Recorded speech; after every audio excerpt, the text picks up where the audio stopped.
Hello dear students, welcome to my English class H.S tutorial guide. আজকে আমরা আলোচনা করব ওয়ান কিলিং আ ট্রি থেকে মোস্ট ইম্পর্টেন্ট এসএকিউ। যে এসএকিউ গুলো তোমাদের 2024 সালের ফাইনাল পরীক্ষার জন্য অত্যন্ত গুরুত্বপূর্ণ। তাই তোমাদেরকে বলবো তোমরা ভিডিওটা মন দিয়ে শেষ পর্যন্ত দেখো। আশা করছি যে প্রশ্নগুলি আমি তোমাদের সম্মুখে আজকে তুলে ধরবো সেই প্রশ্নগুলির মধ্যেই তোমরা কমন পেয়েছো। আর একটি কথা, যে কবিতার কোশ্চেনগুলো একটু অন্য টাইপের হয়, একটু তোমাদেরকে বুঝে সুঝে লিখতে হবে। সর্বপ্রথম তোমাদের কি করতে হবে, প্রথমে তোমাদেরকে কোশ্চেনটা বোঝার চেষ্টা করতে হবে যে অ্যাকচুয়ালি কোশ্চেনটাই বলা হয়েছে কি বা কি বলতে চাইছে বা কোন এক্সাক্ট উত্তরটা আমার কাছ থেকে চাইছে সেটা তোমাদের বুঝতে হবে। ওকে, তাই আমি তোমাদের সম্মুখে আজকে প্রত্যেকটি প্রশ্ন খুব সহজ সরল বাংলা ভাষায় ব্যাখ্যা করে দেবো তোমাদের সম্মুখে, যাতে তোমাদের বুঝতে কোনো রকম অসুবিধা। এরপরেও যদি তোমাদের কোনো রকম মনে প্রশ্ন জাগে অবশ্যই তোমরা কমেন্ট বক্সে কমেন্ট করো, আমি তোমাদের কমেন্টের উত্তর দেবো। চলো তাহলে শুরু করছি। দেখো প্রথম প্রশ্ন কি আছে, দেখো প্রথম প্রশ্ন বলছে it takes much time to kill it. একটা গাছকে হত্যা করতে অনেক টাইম লাগে, অনেকটা সময় লাগে।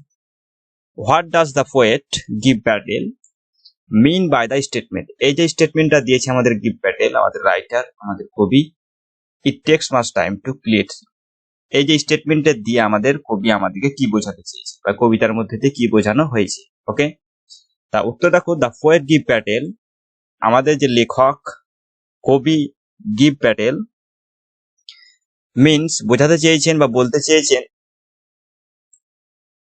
দ্যাট যে it is not easy to kill a tree, এটা সহজ নয় একটা গাছকে হত্যা করা। এই স্টেটমেন্টের দ্বারা এটা বোঝানো হয়েছে। নেক্সট কোশ্চেন দেখো, slowly consuming the earth, what does the expression consuming the earth? Okay, উত্তর দেখো, consuming the earth means drawing vital nutrients from the earth. এখানে বোঝানো হয়েছে যে পৃথিবীর উপরে যে সমস্ত নিউট্রিয়েন্টস গুলো রয়েছে সমস্ত কিছু শোষণ করাকে বোঝানো হয়েছে কনজিউমিং দ্য আর্থ, অর্থাৎ পৃথিবীর উপরিভাগে যাবতীয় যেগুলো একটা গাছ শোষণ করে সমস্ত কিছুকে কনজিউমিং দ্য আর্থ দ্বারা বোঝানো হয়েছে। Next question number 3, how does a tree gross? একটা গাছ কিভাবে বড় হচ্ছে? তা উত্তর দেখো, আ ট্রি গ্রোস স্লোলি, একটা গাছ আস্তে আস্তে বড় হচ্ছে বাই কনজিউমিং দ্য আর্থ, পৃথিবীর উপরিভাগ পৃথিবীর উপরে, ফিডিং আপন ইট গ্রাস, তার উপরিভাগ শোষণ করে, অ্যাবজর্বিং গ্রহণ করছে সানলাইট সূর্যের আলো, এয়ার বাতাস, ওয়াটার জল ফর ইয়ার্স, অর্থাৎ বছরের পর বছর ধরে একটা গাছ আস্তে আস্তে বেড়ে উঠছে পৃথিবীর উপরিভাগ শোষণ করে, সূর্যের আলো, বাতাস, জল ইত্যাদি।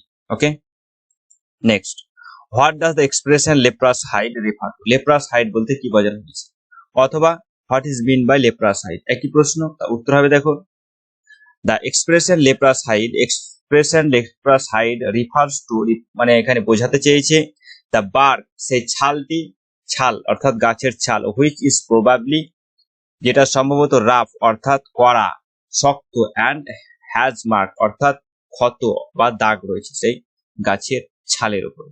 Next, what comes out from the leprous hide থেকে কি বেরিয়ে আসে, অথবা what sprout out of the leprous hide থেকে কি ছড়িয়ে আসে বা বেরিয়ে আসে?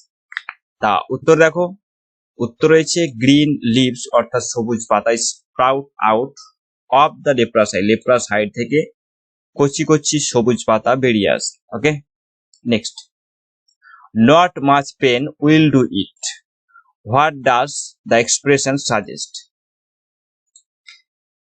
এই ব্যথা তার কিছু করতে পারবে না, এইটার মধ্যে দিয়ে আমাদের কবি কি বোঝাতে চেয়েছে? তা উত্তর দেখো, the expression suggest that the tree can get pain from hacking and chopping, অর্থাৎ কোপানো এবং চোপানোর মধ্যে দিয়ে যে আঘাত একটা গাছ পায় সেই আঘাত দিয়ে, but they cannot kill it completely, কোপানো এবং চোপানো অর্থাৎ হ্যাকিং অ্যান্ড চপিং এর দ্বারা কিচ্ছু করতে পারা যাবে না, এর মধ্যে দিয়ে একটা গাছকে শেষ করতে বা হত্যা করতে পারা যাবে না, এটাই এক্সপ্রেশনের মধ্যে বোঝাচ্ছে।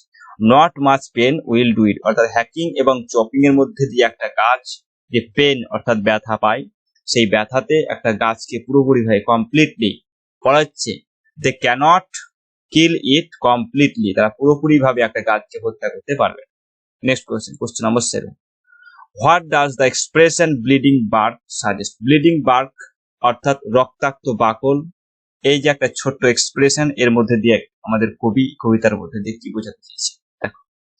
The expression bleeding bark suggest বলতে চাইছে the flow of sap from the bark of the tree after hacking and chopping, অর্থাৎ গাছকে হ্যাকিং অ্যান্ড চপিং অর্থাৎ কোপানো এবং চোপানোর পরে গাছের বার্ক অর্থাৎ ছাল থেকে যে একটা রসালো একটা জিনিস বাইর হয় আঠালো, সেটাকে এখানে ব্লিডিং বার্ক অর্থাৎ রক্তাক্ত বাকল। মানুষের শরীর কেটে গেলে, মানুষের হাত কেটে গেলে, চামড়া ফুটে গেলে যেমন রক্ত বাইর হয়, ঠিক তেমনই একটা গাছকে কোপালে বা চোপালে তার থেকে যে একটা রস বাইর হয় ওটাকেই গাছের ব্লাড বলে আখ্যায়িত করা হয়েছে এই কবিতার মধ্যে। Okay, next, what causes the bark of a tree to bleed? কারণ কি একটা ছাল রক্তাক্ত হওয়ার পেছনে তার কারণটা কি রয়েছে? কিসের জন্য একটা ছাল, গাছের ছাল থেকে রক্ত অর্থাৎ ব্লিডিং হয়? ওকে, তা উত্তর দেখো, দ্য হ্যাকিং অ্যান্ড চপিং অর্থাৎ কোপানো এবং চপানো কজেস দ্য, এর কারণেই, কোপানো এবং চোপানোর কারণেই the bark of a tree bleed অর্থাৎ গাছের ছাল থেকে রক্ত বাইর হয় বা রক্তাক্ত বাকল হয়। Next question number 9, what does the expression anchoring earth suggest? Anchoring earth বলতে এখানে কি বোঝাচ্ছে? তা উত্তর দেখো, the expression anchoring earth suggest that the root are deep rooted into the earth and they are holding the tree tightly. এখানে বোঝাতে হয়েছে অ্যাঙ্করিং আর্থ বলতে বোঝায় দ্য রুট অর্থাৎ শেকড়, আর ডিপ রুটেড অর্থাৎ গভীরের ঢুকে গেছে কোথায়? ইনটু দ্য আর্থ অর্থাৎ মাটির মধ্যে, মাটির মধ্যে খুব গভীরভাবে ভেতরে চলে গেছে। And they holding the tree, তারা গাছকে শক্ত করে ধরে আছে টাইটলি অর্থাৎ শক্ত করে একটা গাছকে দাঁড়িয়ে রাখার জন্য, শক্ত করে খাড়া রাখার জন্য যতটুকু প্রয়োজন ততটুকুই গাছে তার শিকড়ের মাধ্যম দিয়েই করে থাকে।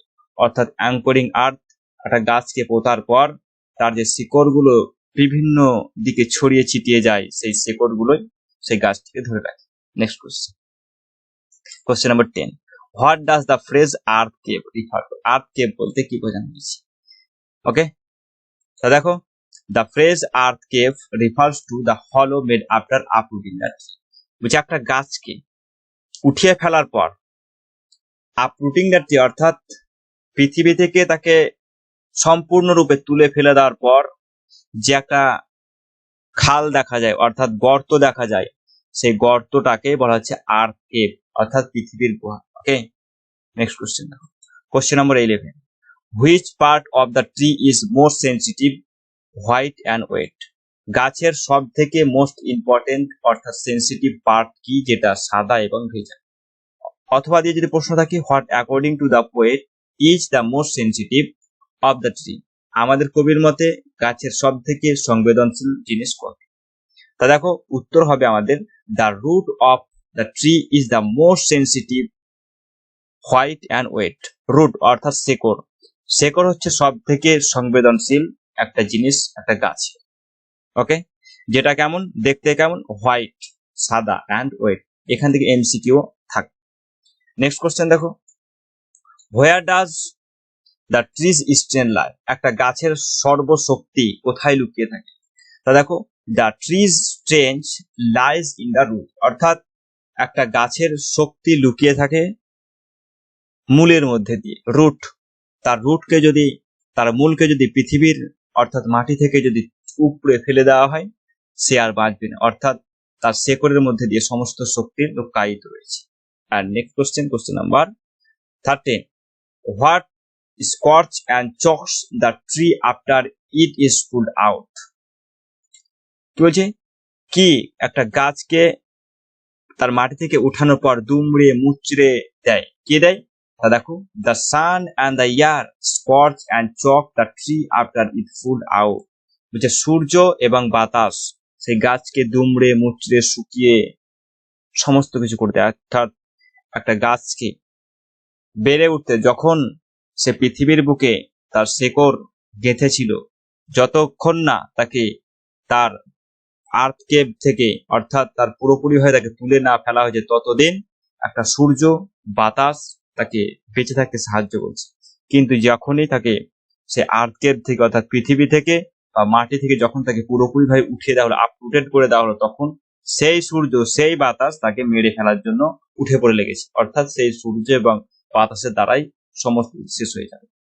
আর next question, full and final question, question number 14, in what form of the verse the poem one killing a tree written? This is very important question. That is, the poem one killing a tree is written in free verse, অর্থাৎ there is no verse in the poem one killing a tree, কোনো verse নাই অর্থাৎ free verse. তো এইগুলি ছিল তোমাদের one killing a tree থেকে SAQ. আশা করছি এই প্রশ্নগুলি তোমরা যদি রেডি করতে পারো তোমাদের কোনো রকম আর টেনশন করতে হবে না, এই প্রশ্নগুলির মধ্যেই তোমরা কমন পেয়ে যাবে। আর যদি তোমাদের মনে কোনো রকম প্রশ্ন জাগে, কোনো প্রশ্ন বুঝতে অসুবিধা হয়, অবশ্যই কমেন্ট বক্সে কমেন্ট করো, আমি তোমাদের কমেন্টের উত্তর দেব। Thank you, till then take care, দেখা হচ্ছে পরের।